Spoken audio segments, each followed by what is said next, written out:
Bom dia, bom dia! Estamos com mais uma das lives do mês especial em função do Dia do Nutricionista. E hoje vou receber aqui uma aluna querida, a Andréia, doutora Andréia Farias, né? Ela concluiu o doutorado dela, isso é muito legal. E se especializou num tema que é a realização do sonho da família, que é a questão da fertilidade. Então a ideia de hoje é conversarmos por aqui sobre fertilidade, SOP, endometriose, hormônios ovarianos, tudo que o nutri, o estudante de nutrição e o casal precisa saber para ter aí uma gestação quando tem algum tipo de dificuldade concluída com sucesso. Vou chamá-la aqui e pode ir entrando, Andréia. Vamos lá. Às vezes demora um pouquinho para entrar, mas vai dar tempo de mandar as perguntas. Vamos ver.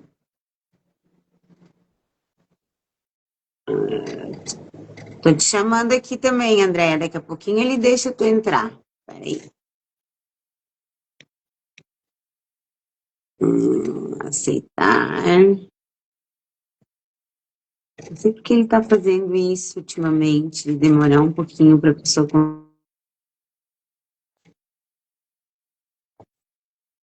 Foi? Vamos lá, vamos lá.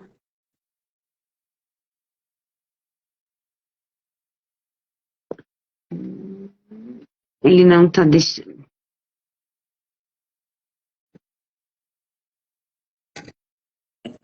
Eu vou te chamar aqui, Andréia. Vamos ver. Agora foi. Ora bem. Olá, bom dia. Bom dia, Paty. Tudo bem? Eu tô ótima, melhor agora falando contigo. É um prazer, né, recebê-la aqui. Fiquei muito feliz, né, quando eu vi que tu tinha defendido o teu doutorado, que é uma jornada de conhecimento, né? A É, gente começa na graduação e vai se especializando, e é, só quem faz sabe a conquista que é finalizar e ter esse título na sua carreira. Então, parabéns aqui em público, fiquei muito feliz de ver. E aí, antes da gente entrar, Andréia, propriamente no papo, fertilidade, SOP, endometriose, eu queria que tu falasse um pouquinho da nutricionista, a doutora Andréia, né? Como que foi essa construção aí para chegar nesse universo da fertilidade? tá. Bom dia para todos, né, que estão acompanhando a gente. Paty, para mim é um prazer enorme estar aqui compartilhando um pouquinho. Você acompanhou bem lá a minha base, né? Vocês foram minha base. Eu tenho um orgulho gigante de ter vocês todos como base na minha graduação. Eu falo que eu sou uma pessoa privilegiada porque eu tive a melhor base de nutrição na graduação. E para eu chegar até aqui, eu primeiro fui para o mestrado e doutorado, né? Fiz especialização lato sensu durante o trajeto ali do estrito sensu, que é o mestrado, e eu fui fazer na área de microbiologia. Né? Meu doutorado, na verdade, foi trabalhar com patógenos veiculados por alimentos, bactérias patogênicas, né? E fiz mestrado, fiz o doutorado aqui na UEM. Também tive uma excelente base como orientadora, a professora Jane. E durante o processo, aí eu comecei a entender, eu quero a docência ou não quero a docência? Né? Eu quero ser exclusivamente a docência ou não? E eu sempre me encontrei muito na clínica, né? Eu adoro ver o resultado do paciente, essa é a nossa maior satisfação, de estudar e trazer para a prática e ver o resultado no paciente. E a fertilidade, eu tive probleminhas no meu parto com o Gabriel. Então, eu tive lá uma restrição de crescimento no parto quando ele nasceu. Ele nasceu 35 pig, então ele estava ali com um Apgar de 32 semanas. Graças a Deus é um rapaz lindo, maravilhoso. Ele já está na faculdade. Hoje é ele que está na graduação. Meu Deus, o tempo voa, não passa. Voa mesmo. E em 2020 eu passei por uma perda gestacional também. né? Lógico, depois de 14 anos, o nosso organismo não entende o que é uma gestação, né? Ela vai ter que passar por todo o processo novamente. E a gestação é um processo imunitário, ele exige muita questão imunológica. Então, eu passei por uma perda gestacional e surgiu a oportunidade de fazer o curso de formação em nutrição e fertilidade. Né? Então, eu fui me especializando. Eu fiz a formação, depois eu fui fazendo a pós-graduação. Hoje eu tenho pós em nutrição clínica, em gastroenterologia, eu fiz lá com o Murilo. Tenho pós em nutrição hospitalar também. E agora estou fazendo a de fertilidade, que é a primeira pós em nutrição e fertilidade mesmo, né? Saindo só da grade ali da saúde da mulher aqui no Brasil. Então, eu estou pioneira ali também. E eu comecei a entender o quê? Que eu gostava de trabalhar com mulheres, né? Elas são mais difíceis por conta da questão hormonal. A gente não é tão abençoada assim na questão hormonal. E eu gostei de trabalhar com mulheres. Só que daí eu fui vendo que o meu leque maior era na área de fertilidade. Ajudar esses casais que têm o sonho em formar uma família, porém têm alguma dificuldade. E nem sempre essas dificuldades elas são relacionadas a problemas fisiológicos. Nós temos sim a SOP, temos a endometriose, que são os principais fatores de infertilidade, mas às vezes não é isso. Existe um outro fator chamado de isca, que é a infertilidade sem causa aparente. Que a gente entra ali com uma desinflamação, entra com suplementação, faz correções nutricionais, logo vem o bebezinho por aí. Né? Então, e hoje eu trabalho tanto na parte de fertilidade natural quanto de reprodução assistida. Hoje eu trabalho numa clínica de reprodução. É muito. É lindo a gente ver como a gente se transforma nessa caminhada do conhecimento, né? Porque às vezes Uhum. a gente tem uma paixão e se joga naquilo, vai estudando, e nesse estudar descobre que vamos servir melhor, talvez dando um ajustezinho na rota e pegando aquele conhecimento e aplicando com outro paciente. Isso é muito bonito. E Isso. aí eu quero aproveitar toda a tua experiência para a gente falar mesmo de fertilidade, porque de fato tem se percebido um incremento na dificuldade, muitos casais buscando ajuda de um processo que lá atrás era algo natural, acontecia às vezes por acaso. E hoje a gente tem muitos casais tentantes que se programam para essa gestação e nem sempre ela vem naquele momento desejado ou naquele momento planejado ou com a facilidade que o nosso imaginário previa.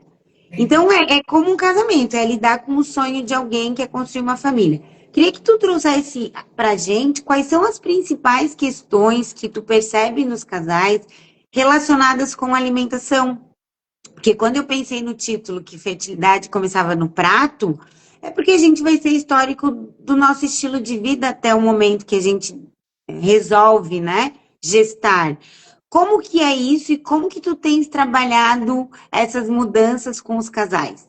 Eu falo casal porque muitas vezes fala de fertilidade, a gente aponta o dedo só para a mulher, né? Como se ela fosse a única responsável pelo sucesso do processo.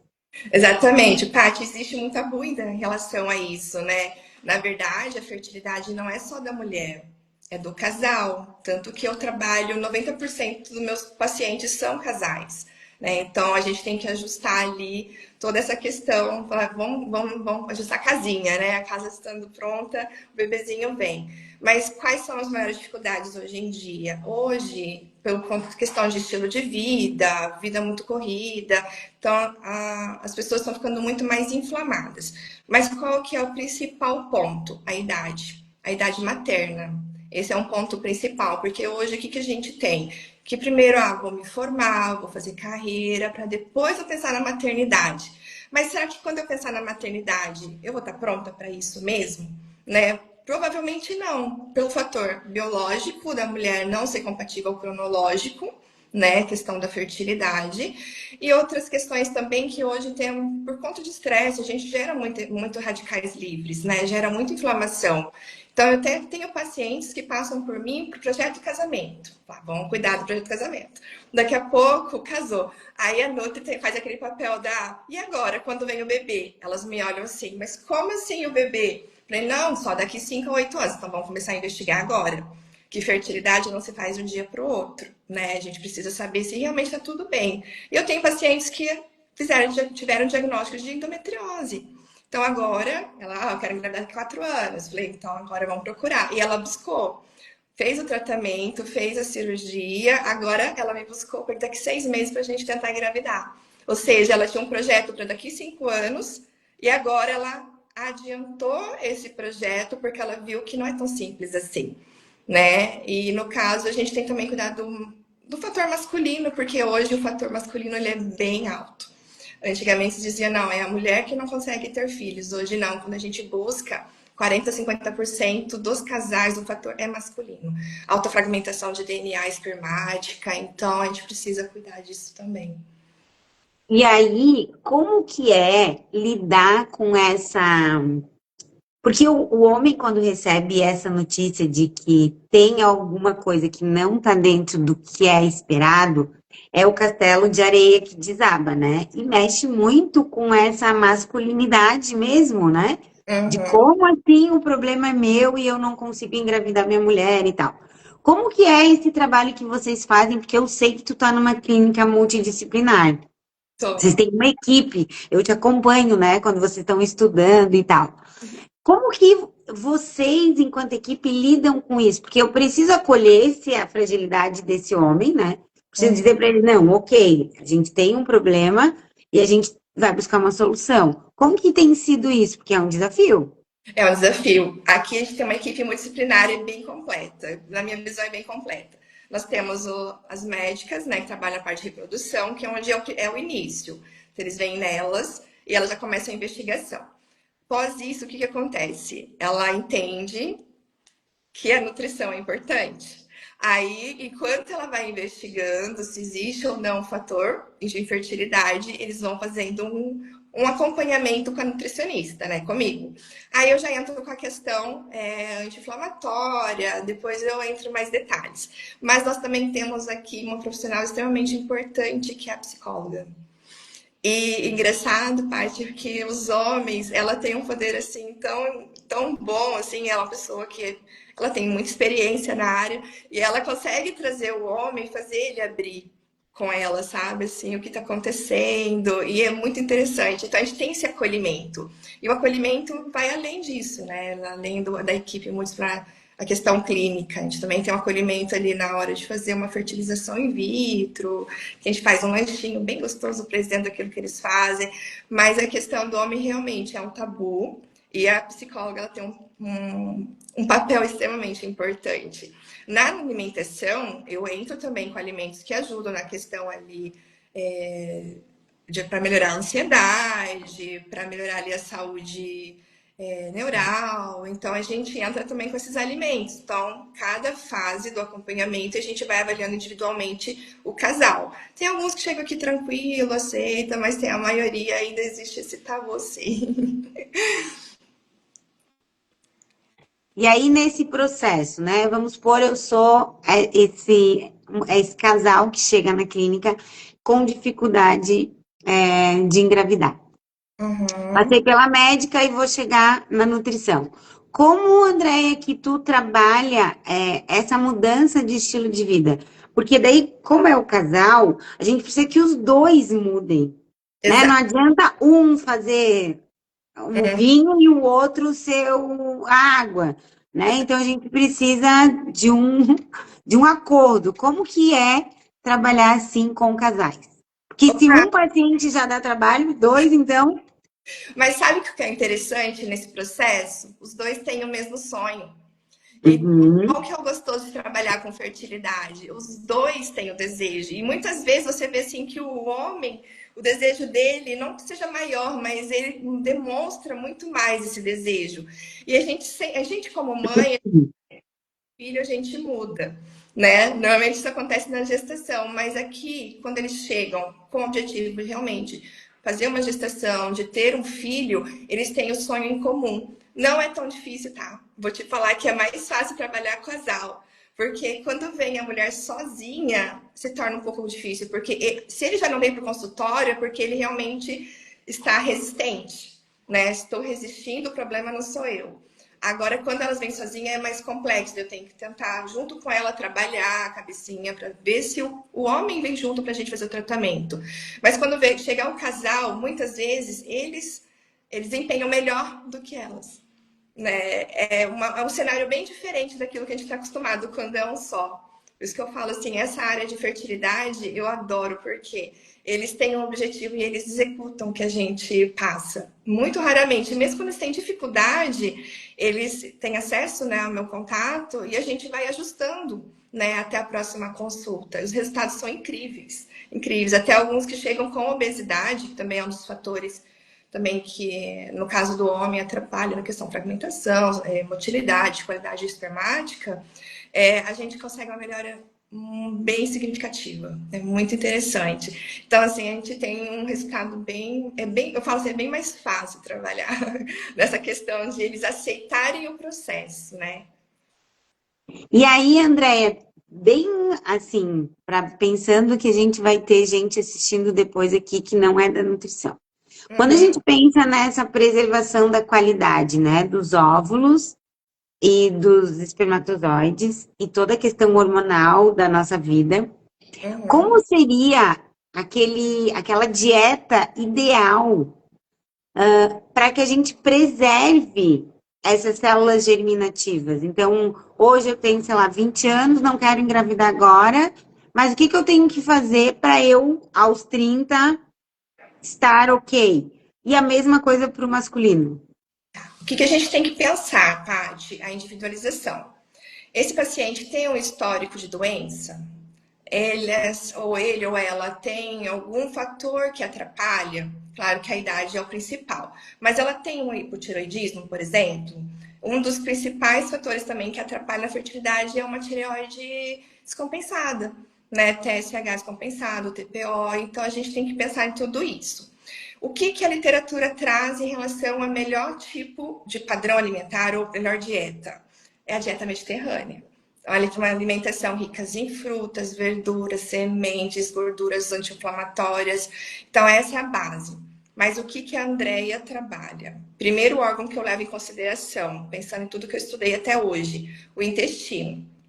Aí você vai me perguntar, mas o que o intestino tem a ver com fertilidade? Eu falei, tem a ver tudo. O intestino é o nosso segundo cérebro, como mesmo diz, né? Ele tem vários eixos, inclusive eixo a parte reprodutiva. Então, qual é o primeiro processo que eu faço? Faço uma desinflamação e ajusto o microbiota intestinal. Mulheres sofrem muito com constipação. Nossa, e como elas sofrem. E às vezes até de forma crônica, né?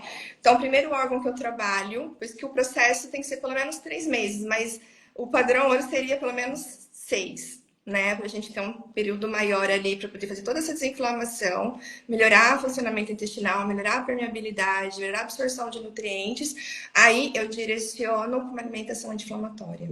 Né, que daí sim eu entro com nutrientes conforme a individualidade. Ah, tem uma SOP, eu tenho uma forma de trabalhar, tem uma endometriose, vamos trabalhar com outro tipo de alimentos. Na maioria, o mesmo foco, anti-inflamatória. Se necessário, a gente entra com suplementação. A maioria das vezes a gente precisa, até mesmo que a gente precisa ter um aporte maior de nutrientes, né? Para poder estar melhorando até a questão da fertilidade do casal. Mas em relação à literatura, eles trazem padrão ouro, é dieta mediterrânea anti-inflamatória. E aí, dentro dessa dieta, porque a mediterrânea ela é boa para geral, né? Cérebro, intestino, pele, Uhum. envelhecimento, enfim. Mas não é algo que ainda caiu no padrão do brasileiro. O brasileiro ainda não coloca isso em prática no seu dia a dia. Como que tu tens trabalhado isso para que o teu paciente, uma vez que ele teve sucesso, fiz, né, os 6 meses, consegui o positivo, vou para minha gestação, manter isso até para garantir que esse bebê, que é uma conquista, esteja recebendo todos esses nutrientes. Exato. Até mesmo uma coisa que eu converso muito com eles, assim, para as mães, no caso, né? Para você é responsável pelos genes das suas próximas 2 gerações, né? Somente se for uma menina, né? Então eu já jogo esse pezinho para ela, sabe? Então, assim, olha, você fez tudo certinho até agora. Muitos passam até por processo de FIV, de várias FIVs, até sem sucesso consegue um sucesso. Falei, você foi lá, fez tudo direitinho, se dedicou, agora tem que se dedicar mais ainda, porque o teu filho depende de você 100%. Né? Uma coisa que eu sempre falo para elas também é: você é responsável, você é a única fonte nutricional do teu bebê. Né? Durante a gestação, durante a amamentação exclusiva, você continua sendo esse processo de ser a única fonte, então você precisa se manter. Realmente, manter uma dieta anti-inflamatória, mediterrânea, né? Padrão mediterrâneo, para nós no Brasil, é difícil. Numa região que não é litorânea, pior ainda, porque a gente tem menos acesso aos peixes ricos em gorduras anti-inflamatórias, em ômega 3, né?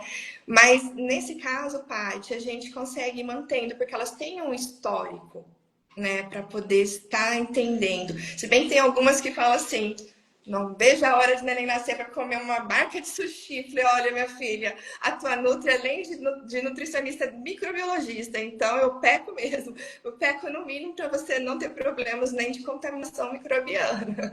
Então, mas algumas, elas são bem complicadas assim, de entender, mas no final a gente consegue fazer uma reeducação, fazer uma conscientização dessa alimentação saudável.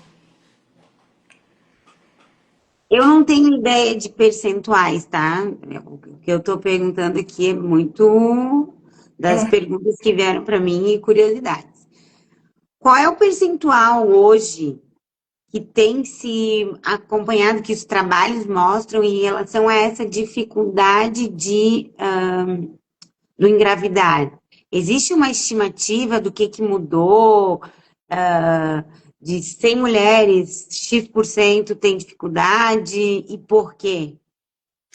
Hoje, eu vou te falar o último que eu li, tá? Faz um tempinho já que eu não me atualizo, mas o que eu vi foi 30% de mulheres com infertilidade sem causa aparente, tá? E o que mudou, Paty? Aquilo que a gente conversou lá no começo: estilo de vida. A maioria das vezes elas não vêm com atividade física, não faz uma boa alimentação. Trabalhos exigem muito delas, então gera muito radical livre, faz muita inflamação sistêmica de baixo grau. Né? Então, e a idade, né? A idade é o principal fator. A gente faz algumas reuniões aqui com os médicos, ginecologista, obstetra, aqui de Maringá mesmo, e sempre a mesma tecla: idade materna é o principal preditivo de fertilidade, mais do que os problemas fisiológicos.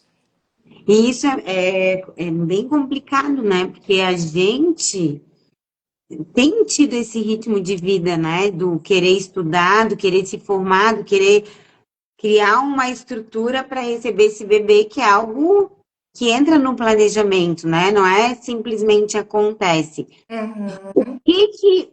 Pensando nisso, né? Dieta mediterrânea, ok. O que mais que, para além dessa dieta mediterrânea, são fatores de promoção que a literatura traz? Existem algumas, tipo, vou pensar aqui, né? Manejo do estresse, sono, atividade física. Existe essa correlação desenhada? 100%, 100%, porque eu sempre falo assim: atividade física, alimentação e sono tem que andar junto, uma boa qualidade de sono tem que andar junto. Até mesmo quando a gente fala em sono. Melatonina, ela não é só um hormônio para sono, ela é um antioxidante potente para a saúde ovariana. Então, uma mulher que tem ali um ovário envelhecido, a gente consegue, não que a gente vai retroceder. Fala assim: a nutrição ajuda muito para melhorar a questão da fertilidade, mas ela sozinha não consegue fazer nada.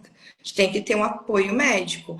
Mas só que assim, a melatonina que a gente produz de forma endógena, ela ajuda muito a melhorar ali a saúde e a qualidade dos óvulos e dos espermatozoides, não só do óvulo, né? Então, e hoje a população tem se queixado muito em relação a sono, né? Então, a gente tem que ajustar isso também. É uma das coisas que eu ajusto durante ali o acompanhamento.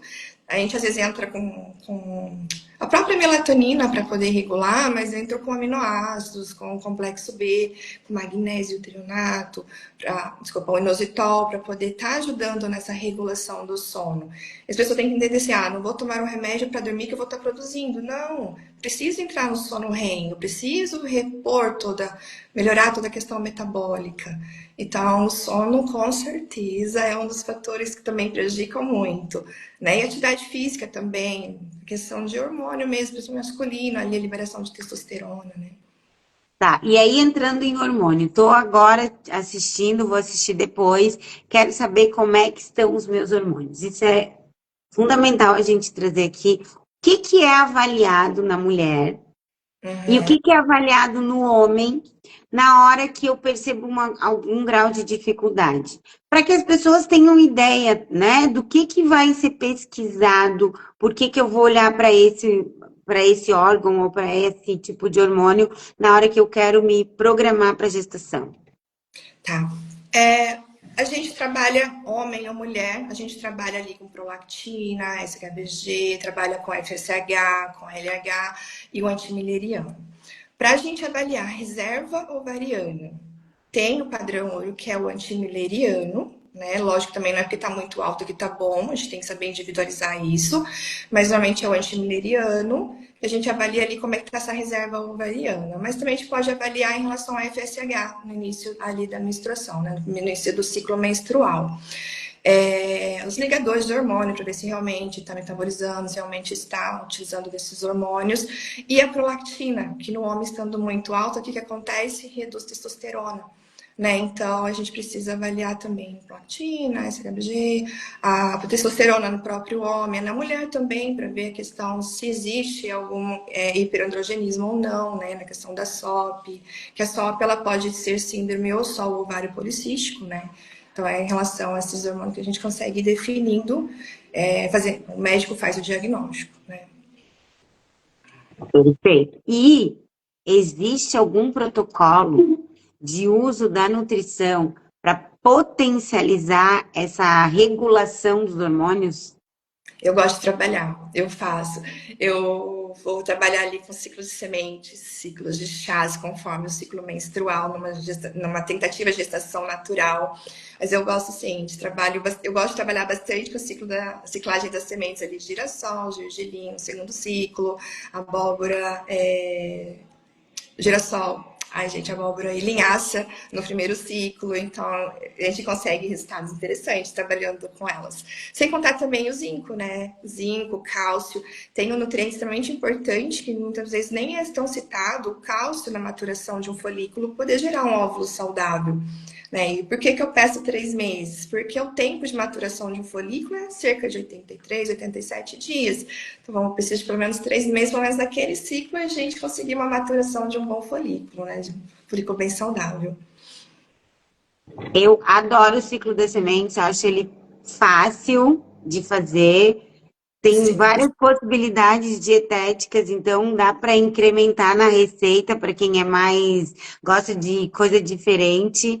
Ah, Eu uso, acho sensacional, acho que todas as mulheres, tanto as que querem engravidar quanto as como eu que já estão quase 50 a mais, para se preparar para a menopausa, ele é sensacional e sem muito.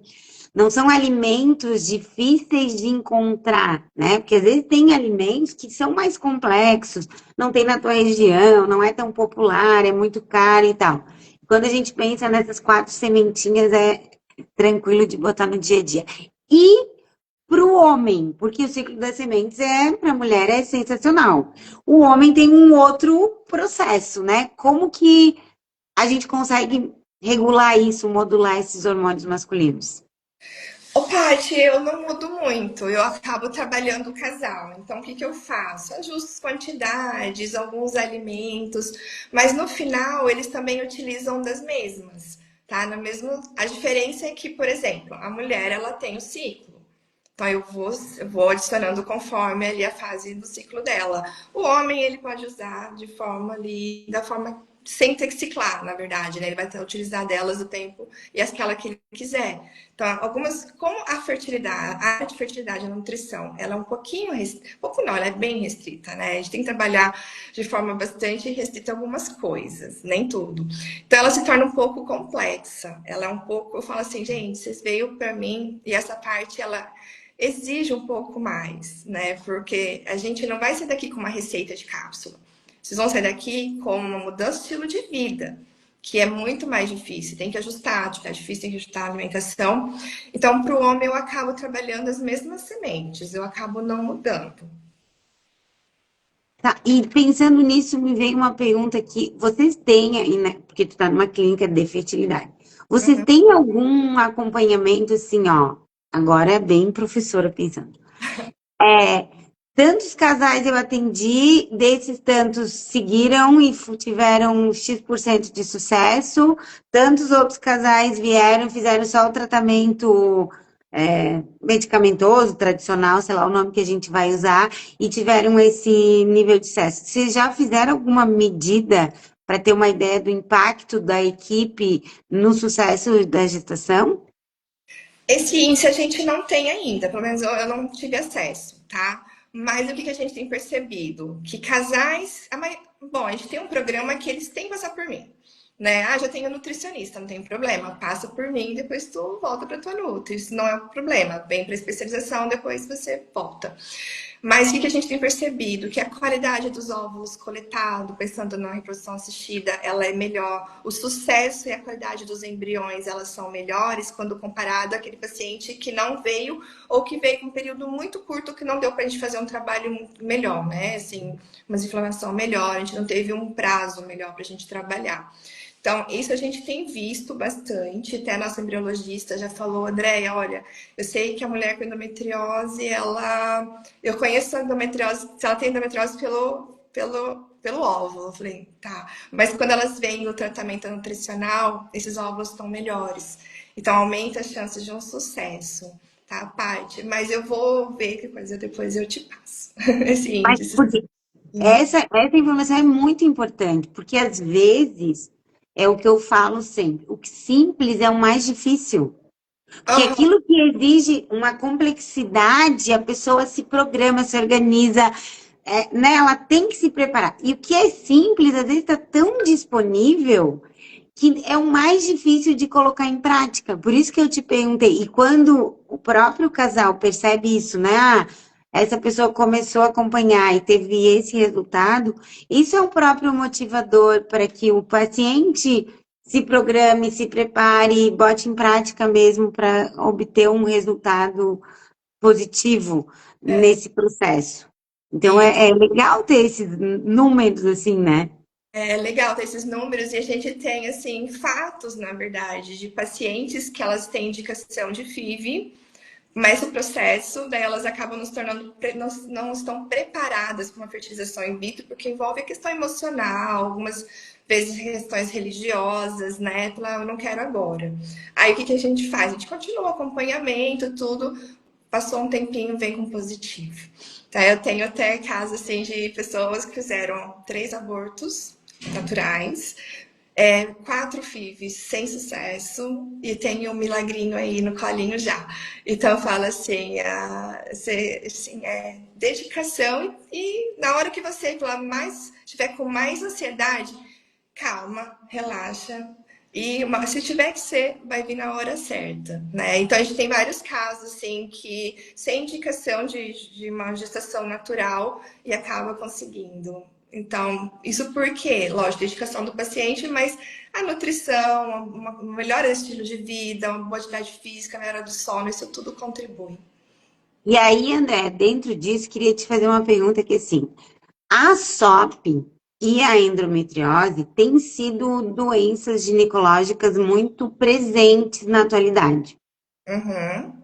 E cada vez o diagnóstico tem sido feito mais cedo, porque o nosso acesso a serviço, o cuidado com a saúde da mulher melhorou. Em todos os níveis, né? A gente pode demorar um pouquinho mais ou menos para conseguir uma consulta, mas vai acontecer. Quais são os principais pontos complicadores dessas doenças para o processo de gestação? Porque isso é uma coisa importante para as mulheres, né, que sofrem com a SOP ou com a endometriose. O que elas têm que futuramente estar pensando e por que seguir o tratamento certo? Porque às vezes a pessoa diz, não quero engravidar mesmo, então deixa rolar, mas tem vários outros processos que acontecem junto com esse diagnóstico. Certo.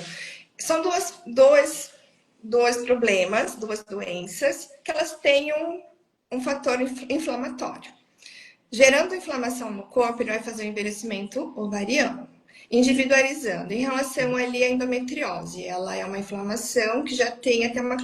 Já estão trabalhando, né, para classificá-la como autoimune. E se existe um endometrioma, ou seja, que atinge o ovário, então acaba que diminui a qualidade desses folículos, né? Diminuindo ali então a qualidade desses óvulos. E na SOP existe a questão hormonal envolvida, existe a questão da anovulação, ou seja, naquele ciclo ela não fez uma ovulação, então não existe chance de uma gestação. E na SOP ainda existe um outro fator que acontece muito, até mesmo para quem não tem SOP, que é a resistência insulínica, né, que também atrapalha na questão quando eu quero engravidar. Então, é aquilo que eu sempre falo assim, gente, gestação não é uma fertilidade não melhora da noite para o dia. A gente tem que fazer um processo desde o primeiro dia que menstruou, desde a menarca. A gente já tem que começar a cuidar dessa saúde voltada à fertilidade, né?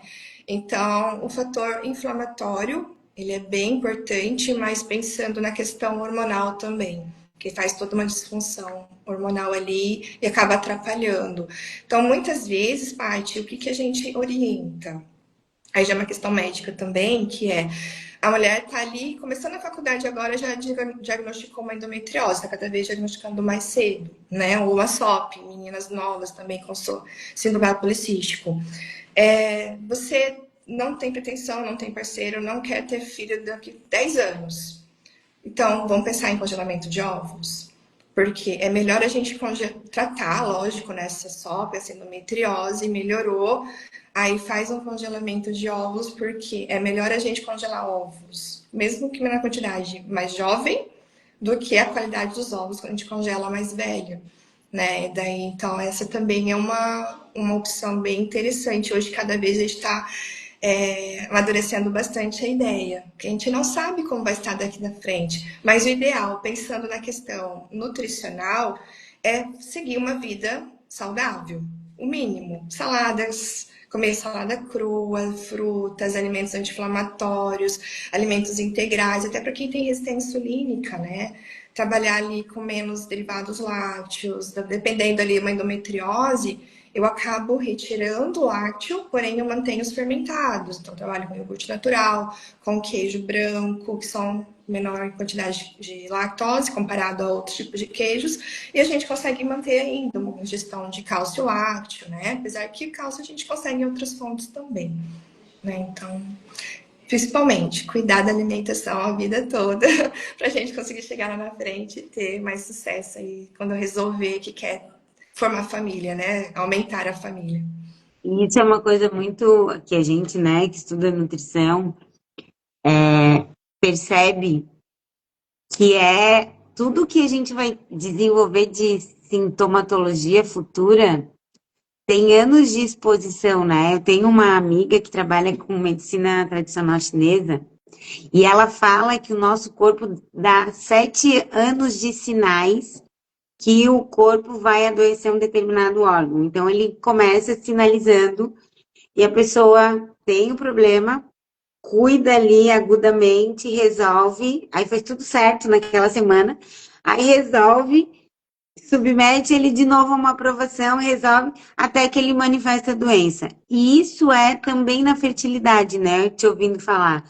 Porque todos os excessos ou carências que eu vou expor esse corpo ao longo da vida, talvez no momento mais importante, né, na vida de um casal, que é deixar aí uma geração futura, tem alguns ajustes necessários. E aí eu queria te pedir uma outra coisa. Essa área da fertilidade é uma área bem nova Em termos de profissionais da nutrição, talvez a gente tenha mais nutricionistas trabalhando com isso há uns 5, no mais 10 anos, acho que até é muito, tá? Mas eu diria que de uns 5 anos para cá, a gente vê mais evidências do impacto da dieta diretamente em fertilidade, em saúde ovariana, em saúde masculina, e os nutricionistas têm aí uma área de atuação muito importante. Como tu és uma desbravadora dessa área, eu queria que tu contasse um pouquinho quais foram os desafios e o que que tu vê de possibilidades futuras para aquele estudante ou para aquele profissional que está chegando agora ou que está querendo fazer uma transição de carreira, possa olhar para essa área e talvez ser uma área de opção? Desafios hoje só em relação aos estudos, né? Tem ainda muito poucos estudos relacionando a melhora. A gente hoje tem base aquilo que a gente já conhece, né? E os estudos que saíram, mas desenvolverem mais estudos na área da fertilidade, entender. Não existe um. Bom, hoje eu digo assim: não existe um alimento que melhora a fertilidade, isso não existe. Né? Ah, eu vou comer abacaxi, vou comer inhame. Gente, não é isso que vai acontecer que você melhorar a sua fertilidade. Mas existe um apanhado de situações que a gente executa a um prazo médio a longo prazo, que a gente consegue melhorar. Desafios, realmente, em relação aos estudos. E hoje, cada vez mais, as famílias estão deixando para ter filhos mais para frente, né? Com idade mais avançada. Até para o homem, não é legal. Porque existe a questão ali de se desenvolver uma varicocele, que também atrapalha, a questão da saúde, da motilidade, da qualidade espermática, apesar dela se renovar de forma um pouco bem mais rápida em relação à mulher, né? Não tão rápida, mas ela, comparando, ela é um pouco mais rápida. E a saúde da mulher em geral, porque hoje, na vida corrida, é comida em restaurante que a gente não sabe como foi preparado.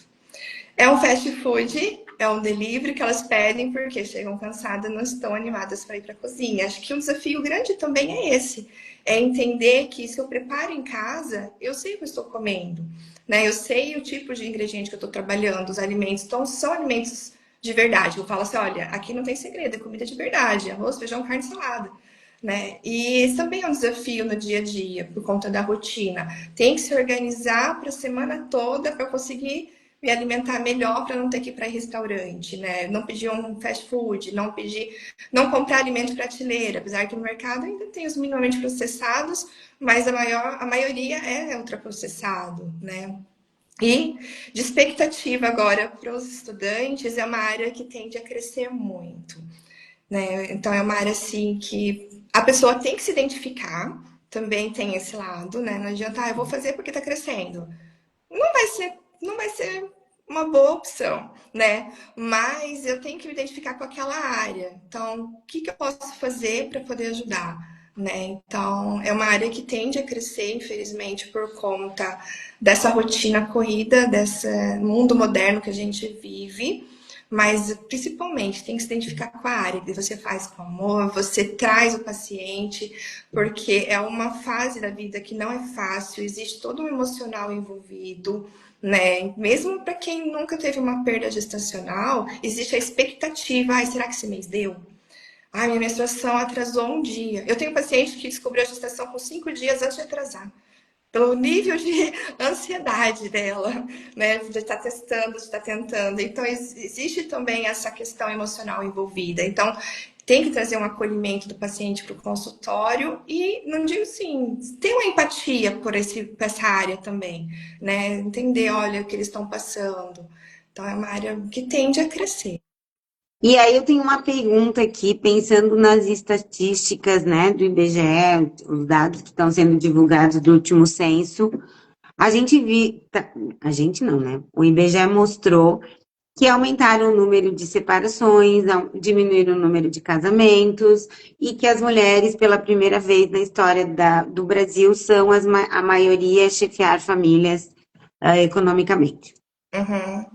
Quando vocês pensam na FIV, né? Pensando na FIV, vocês têm tido procura de mulheres que são independentes, têm a sua vida construída, desenhada, não acharam um parceiro e o relógio biológico está batendo na porta e ela decide uma produção solo. E como que é lidar com isso, né? Como que a equipe ajuda essa mulher? Porque são muitos desafios que ela vai enfrentar, do sim, né, do positivo, até o nascimento desse bebê e a criação, enfim. Tá. Eu estou numa região que é interior, Paty. Então, aqui eu ainda não recebi, tá? Uma mulher querendo fazer, né, a maternidade solo. Mas quando elas vêm, elas estão muito determinadas e elas estão, assim, com a cabecinha formada, né? Então, eu quero, eu quero. Mas eu tenho recebido homoafetivas, né? Então, também é uma área que tá aumentando muito, porque elas querem ter uma família.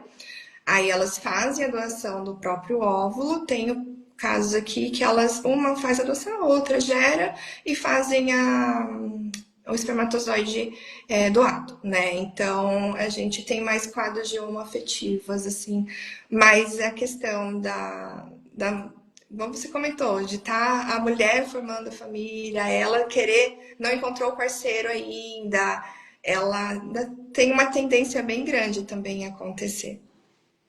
É, porque isso é uma coisa da modernidade mesmo, assim, né? De às vezes a pessoa, ok, não conseguiu encontrar o seu parceiro ou parceira ideal e quer Uhum. muito ser mãe, e aí vai tocar a vida desse jeito e tá tudo bem. Então, essa era uma curiosidade que eu tinha, porque eu vejo que pode ser uma tendência que a gente tenha mais nos consultórios, né, de Acredito. fertilidade. Hoje ainda não recebi, mas pode ser que uma hora venha. E aí, para a gente ir se encaminhando para o fim, queria te perguntar como que é participar do positivo de uma família. Ai, Paty, eu acho que às vezes eu choro junto com elas. Porque a gente se sente incluída no processo, né? Queira ou não, e tem umas que mandam umas mensagens maravilhosas, assim, pra gente, pra mim, no caso. E eu me sinto incluída no sucesso dela. Para mim, assim, vem um positivo, parece que é o meu positivo, né? Eu torço tanto pelo sucesso deles. Até aqui na clínica, quando vem uma fertilização in vitro, a gente fica na espera. Ah, será que deu positivo? Será que o beta aumentou? Então a gente fica aqui nos bastidores só torcendo. E geralmente quando vem um positivo natural para mim, gente, parece que o positivo é meu também. Então é muito gratificante. Por isso que eu amo tanto trabalhar na área de fertilidade. Porque é a coração do trabalho, né? A gente, acho que na vida tem coisas que têm preço e tem coisas que têm valor, né? É, E e falando na nutrição ainda, os positivos que vêm é sucesso de um projeto bem executado. E o que é mais legal? Eles levam isso para a vida. Todo aprendizado que eles têm no consultório, que eu vou explicando, eles levam para a vida, né? Então, assim, além da gestação, eles ganham muito mais, né? Então, é muito gratificante, acho que essa é a palavra. porque não muda só para o positivo, né? Isso vai reverberar na gestação, na saúde do bebê, na vida futura. E Exato, as escolhas alimentares depois na vida, é bem gostoso. nossa, muito bom. Queria te agradecer, foi uma conversa maravilhosa. Queria te dizer, né, que todas as novidades de fertilidade, tu me chama para a gente bater papo, que eu acho que é muito importante a gente dividir isso com outras pessoas, com outros profissionais, até para que se ele receba no seu consultório alguém que está buscando saber para quem indicar. Então, acho que isso é fundamental que a gente fale mais, principalmente de áreas inovadoras, para que a gente possa, de verdade, valorizar e cada vez mais mostrar o impacto da nutrição na vida das pessoas. Com certeza. E para mim foi assim, foi eu não esperava um convite tão importante para mim, querendo ou não, você é a minha base, né, da graduação, tudo começou ali.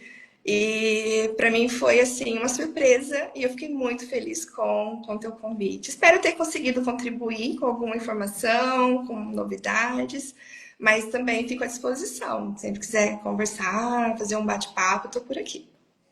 Muito obrigada, um beijo, foi ótimo e a gente vai se falando com certeza. Beijo. Beijo, tchau, tchau, gente.